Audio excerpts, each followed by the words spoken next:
विरोधी पक्षाचं कामच आहे. आपण आपलं नुकसान कसं होईल हे विरोधी पक्षाचं कामच आहे. त्या पद्धतीने ते प्रचार करत असणार. आता त्या प्रचाराला आपण जे आहे शेवटी त्यात सुधारणा आपण काही करू शकलो नाही. ही सत्य परिस्थिती आहे. एक आता लक्षात घ्या, आता विधानसभेची निवडणूक आहे म्हणजे संविधानाचा काही प्रश्न,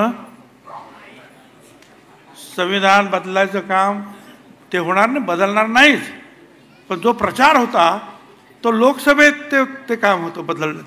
विधानसभेत संविधान बदलण्याचं काम होत नाही. त्याच्यामुळे तो प्रश्न आपला. पण आपले हे जे मतदार आहेत, मुस्लिम, दलित, आदिवासी, ओबीसी, भटके, विमुक्त, हे सगळे महाराष्ट्रात सगळे हे आपल्याला परत मिळवावे लागतील.